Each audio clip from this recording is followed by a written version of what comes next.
MT media Odisha को subscribe करें, bell icon को ज़रूर दबाएं। अगर वीडियो अच्छी लगी तो लाइक करें और तमाम दोस्तों को शेयर करें। हमारे मुल्क में ये वक्त जो है लॉकडाउन का वक्त चल रहा है, इसमें जो कानून बनाने वालों ने बनाया है और वो उसकी पाबंदी सब मुसलमान पर ज़रूरी है। और चूँकि सामने रमज़ान मुबारक का महीना आ रहा है, उसमें तरावी का मसला है और दीगर इबादतों का मसला है, तो उसमें भी पंज वक्ता नमाज की तरह जैसे आज तक हम पढ़ते आ रहे थे कि मस्जिदों में जमा नहीं हो रहे थे और सब घरों में नमाज पढ़ रहे थे, इसी तरह तरावी में भी वहाँ जमा न हो।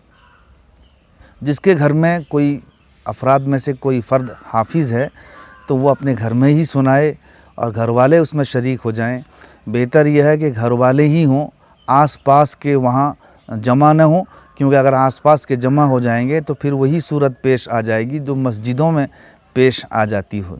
लिहाजा अपने घर में ही रह करके अगर कोई फ़र्द ऐसा उसका घर में हाफिज़ नहीं है तो वो अपने घर में ही, अगर कोई और अफराद नहीं है, अपने ही सूरह तरावी पढ़ ले। ये उसके लिए मस्जिद में जाने से बेहतर है, क्योंकि वक्त का ख्याल करना अज़हद ज़रूरी है। औरतें भी अपने घर में अगर पढ़ना चाहें, सिर्फ़ औरतों की जमात ये तो मकरूह है। अलबत्ता घर के मर्द अगर पढ़ रहे हैं घर में तो वो भी उसमें शामिल हो जाएं, और अगर सूरह तरावी पढ़ रहे हैं तो सूरह तरावी में भी शामिल हो जाएं, और ख़त्म तरावी पढ़ रहे हैं घर के मर्द तो उनके पीछे घर की औरतें भी शामिल हो जाएं।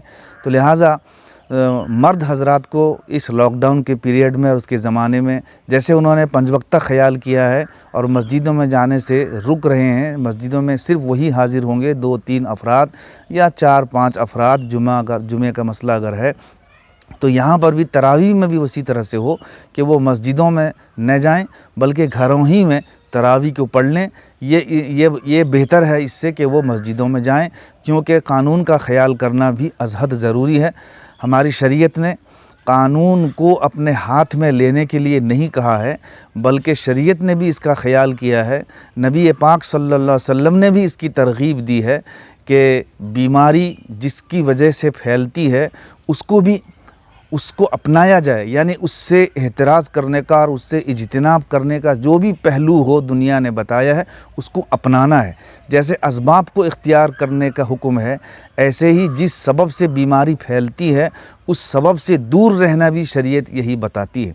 लिहाजा ये दूर रहना इसमें आया है कि आदमी जमा न हो, एक दूसरे के साथ मुसाफा न करें या एक दूसरे से मिलजुल करके न खड़े हों।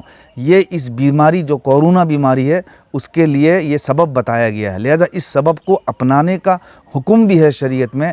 ऐसा नहीं है कि हम सबब को न अपनाएं और उस बीमारी में अपने आप को झोंक दें, ये दानाई और अक्लमंदी वाली बात नहीं होगी।